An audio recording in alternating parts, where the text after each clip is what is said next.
lokal na sakit ng lipunan sa ngayon na sumusunog sa bawat himaymay ng laman latak ng lipunan. Wala kang pakialam! Ayoko na! Salot sa sambayanan, malupit. Kyle! Ba't mo pinatulan si Betsy, ha? Mabagsik. Baka nakakalimutan mo kung hindi dahil sa akin kaya ka nandito sa labas. Binabayaran ko lahat yun sa'yo! Anong binabayaran, ha? Kasama dito! Anong binabayaran? Halika nga rito. Ha? Hindi ba ito gusto mo? Mapalasik.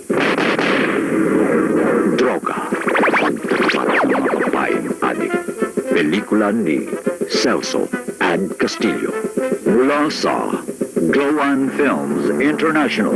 Tungkulin bilang isang Pilipinong saksihan. Sina Rita Magdalena, Aya Midel, Emilio Garcia, Ramona Revilla, Roy Rodrigo, Leo Rabago, Ria Alonso, at Trovador Ramos Jr. Kumusta yung lakad mo kanina? Positive po, sir. Siya nga pala, sir. Mamayang gabi na yung usapan namin para magkaya. Saksihan ang pelikulang ito upang mabatid kung sino sa inyong mga mahal sa buhay ang alipin ng droga. Ito ba ang inyong kapatid? Ito ba ay ang inyong anak? Ito ba ay ang inyong asawa? Ito ba ay ang inyong mga magulang? Droga, pagtatapat ng mga babaeng adik. Pelikula ni Celso and Castillo.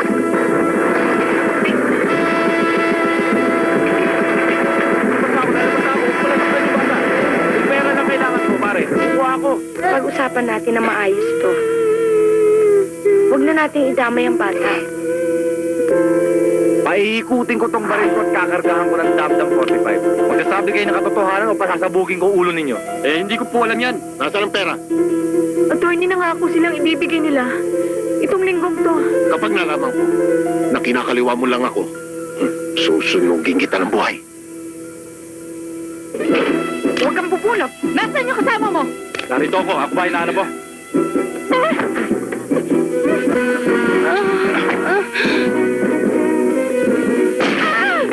Dumating na ang pelikulang pinakahihintay ninyo. Pagtatapat ng mga taong alipin ng droga. At kung paano ang droga ay unti-unting pumapatay sa bawat Pilipino. Sa kami lead kung sino ang mga suspect. Mga ganitong pattern. Iisa lang ang may kagagawan. Sigurado mga drug addict. Pagkatapos naming hulihin at ipasok sa loob, pakakawalan lang nila. Ha? Dahil supalpan sila ng kwarta. Gusto ko nang magbago. Gusto ko nang makawala. Anong gagawin ko?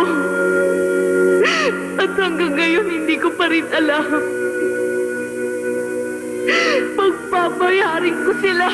Hindi ba sinabi ko na sa inyo, hindi na isakay sa unang barko ang ating shipment dahil nagkaroon ng problema sa Hong Kong authorities ang ating kargamento.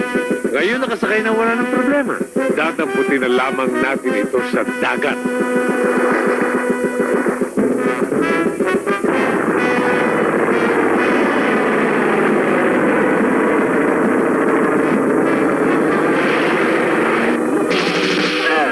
Hindi sa lahat ng pagkakataon ay ganito ang pelikula. Napapanahon ang katotohanan sa kasalukuyang sakit ng lipunang kumikitil sa buhay ng mga Pilipino sa makabagong panahon. Saksihan ang pelikulang ito.